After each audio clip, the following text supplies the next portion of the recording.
No topo da lista dos medos que as pessoas têm quando elas pensam em falar em público, tá ele. Sabe quem? O branco. A gente faz isso com os alunos, aí... E depois eu entro e falo assim.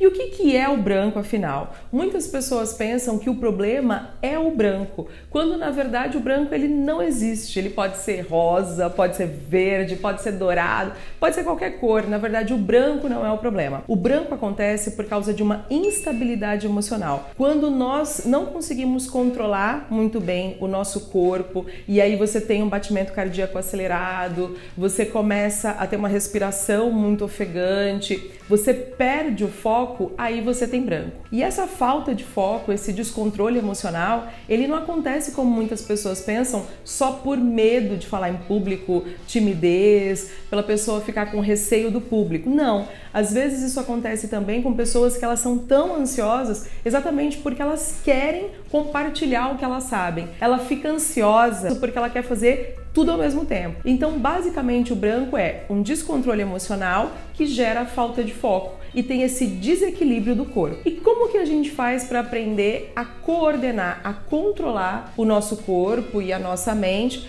para que nós consigamos sair desse tipo de situação? Afinal de contas, ninguém quer passar por uma situação de instabilidade emocional e ficar sem saber o que fazer lá na frente. Existem algumas técnicas, algumas dicas que eu vou passar para vocês hoje que são preciosas e que vão ajudar vocês a criarem rotas de fuga. Só que rotas de fuga não para você sair correndo do palco. Não, eu nunca fiz isso. A senhora fez, nós temos gravado. Senhora! Mas para você saber como se autogerir a mente retórica para você lidar com esse tipo de situação e continuar no seu discurso. Primeira dica, deixe sempre um copo de água próximo quando você estiver discursando. Aliás, pode perceber que todo palestrante, todo grande orador, ele sempre tem uma água por perto, porque além da água ser bem-vinda para hidratar mesmo as cordas, a água serve para você fazer pausas no seu discurso. E quando você tem alguma situação de instabilidade emocional, a água vai te propiciar tempo, e é tempo que você precisa. Então o que você vai fazer? Você está lá discursando, de repente veio uma instabilidade emocional, você não está conseguindo controlar nem tua mente nem teu corpo e você precisa fazer uma pausa. Então você pede uma leve pausa e bebe água.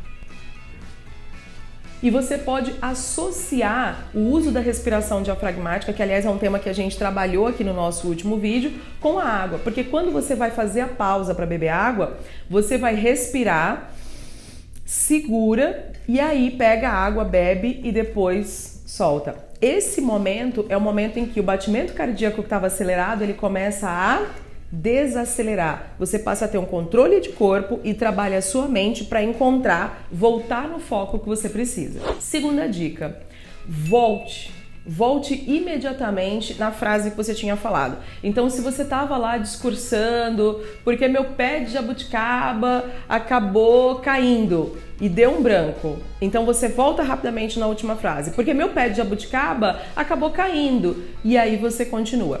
Essa dica é para você aprender a confiar no seu cérebro. Quando você tem um discurso que você já treinou, essa dica é para discursos em que você já teve um treino, você fez um planejamento para saber o que você ia falar.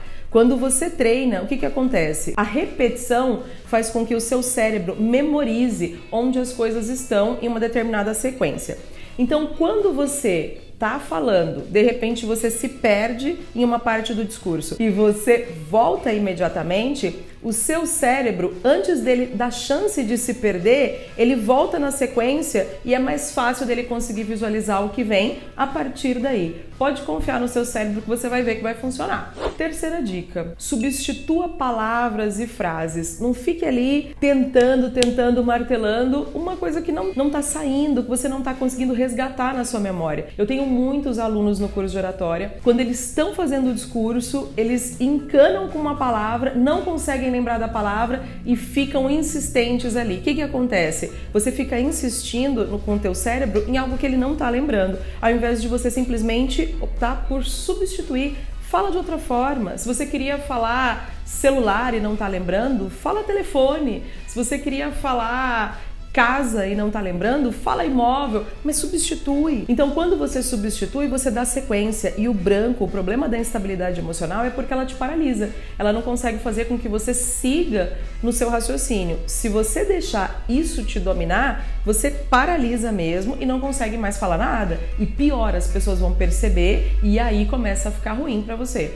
Então a dica é: substitui, desapega. Quer falar uma coisa, mas não conseguiu lembrar exatamente como que é? Vai por outro caminho. E a última dica, e a mais preciosa delas: aprenda a trabalhar o seu discurso com organização. Muitas pessoas, quando elas vão fazer um discurso, quando elas têm uma reunião importante, uma exposição importante, elas não fazem o discurso por tópicos, elas não listam as ideias principais. E um detalhe importante quando você fizer essa organização, além de você colocar o seu discurso em tópicos, eleja qual é o ponto principal que você quer passar para os outros, o propósito do seu discurso. Quando você sabe qual é o propósito do discurso, porque você já organizou ele, quando você tem uma situação de instabilidade emocional, o que você vai fazer? Você tem que lembrar de uma palavra só de um ponto, que é o ponto principal, é o ponto-chave do discurso. Você não tem que lembrar de 30, você tem que lembrar de um, porque você elegeu aquele como mais importante.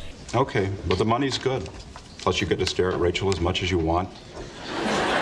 E aí qualquer história, qualquer exemplo que você der em relação àquele ponto vai fazer com que você continue. É só você lembrar de uma história que já aconteceu com você, de alguma coisa cotidiana, qualquer exemplo que possa depois ser conectado com o restante da tua palestra. E aí você acaba ganhando tempo e ainda trazendo algo diferente. E as pessoas não vão perceber. Então o importante pra gente lembrar é que antes da comunicação oral, de você falar com as outras pessoas, a primeira comunicação que a gente tem que se preocupar é a nossa comunicação interna, é a mente retórica. Se você não aprender a trabalhar a sua mente para você aceitar desafios e você entender que durante um discurso, durante a comunicação, durante a vida de um palestrante, de um orador, você vai ter momentos em que você vai titubear, em que você vai ter esses tropeços. Em oratória nós até fazemos uma brincadeira que nós falamos que o branco é um tropeço. Ele não é uma queda. Ele vai ser uma queda se você permitir, se você se permitir cair. Senão, ele vai ser só um tropeço e você vai acabar passando adiante, porque você sabe como levar o seu discurso adiante, como trabalhar a sua mensagem para que ela continue. Então é bacana a gente abrir a nossa mente para aprender a trabalhar esses desafios de uma forma positiva. Os desafios fazem parte da vida e a gente tem que aprender a aceitar aquilo e seguir, e não ficar brigando. Se você tentar brigar com aquilo, a chance de te paralisar vai ser muito maior. E se você gostou desse conteúdo, compartilha com os amigos, ajuda todo mundo a não ter mais branco. Dá um like, se inscreva aqui no canal, ativem as notificações e fiquem de olho em todas as dicas que a gente preparou para você. Tchau, tchau!